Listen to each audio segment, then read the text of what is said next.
first off, how are you feeling about your performance earlier? I'm very proud of it. Sana lang I could have dropped it to below 58 so I could have gotten the record.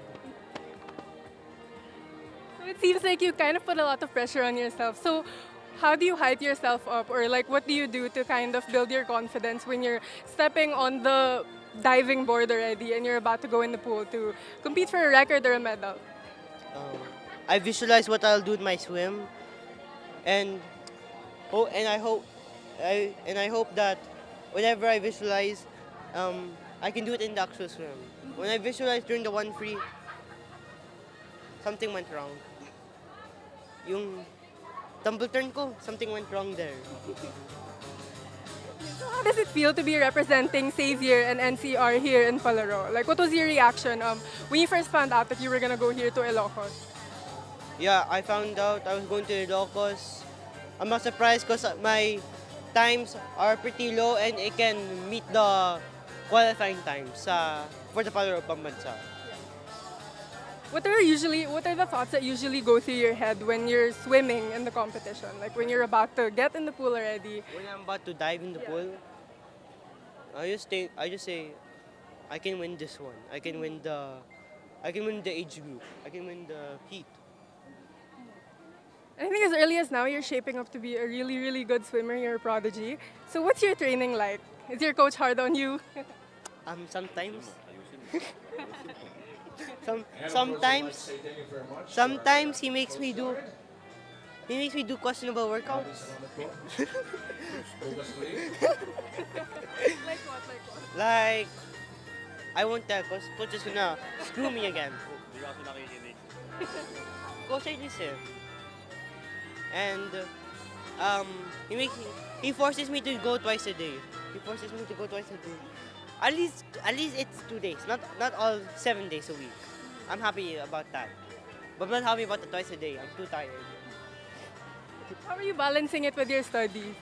With my studies, before Palaro. Oh, I'm currently towards the end of my summer break. Oh, okay. So, but last year, I had to balance it out. So, I had to focus more on my swimming kasi the Palarong Pambansa was about to approach and I paid less attention to my studies, but not entirely, but more on my swimming. Are there any other leagues or competitions that you'd like to compete in the future? Olympics, the 2028 LA Olympics. Good luck. How about anything in college or in high school? Um, UAAP, Is there any school that you're looking to represent as early as now? favorite school. Into UAAP? Into UAAP? Oh, Ateneo. Oh, okay. That's nice. Because I live near Ateneo, so. Katapunan. No, coach. Do you play any other sports outside of swimming? Before I did swimming, I did basketball, I did football, I did taekwondo, each for 1 year, and it did not turn out good. I gave up after a year because it was too tiring. Swimming is more tiring, but I find more fun in it. What made you stay for all of these years in swimming, since you said that I think you only played all of those other sports for a short time? Well, kasi yung brother ko, autism, so he's always hyper. And my mom decided to make him do swimming so that after his swimming lessons, he will become more tired. So she also told me to join, and I found fun in it, and I found enjoy.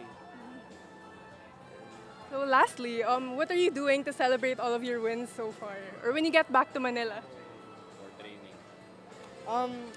Let's say, yeah, coach says I might have to train a bit more.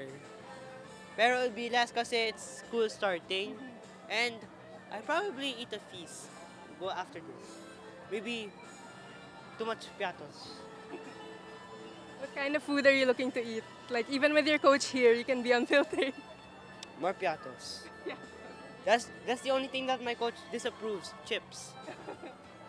But but for me, it's like my secret treasure is the one that powers me the more. And Gatorade. Okay. And one last question. What can you say, or what's your advice to young boys like you who want to compete in events like Palarong Pambansa in the future? it. Don't skip a day of training and if you put your heart and mind into it, you can achieve the impossible. Thank you so much. And don't be like me and skipping a few days of training each year.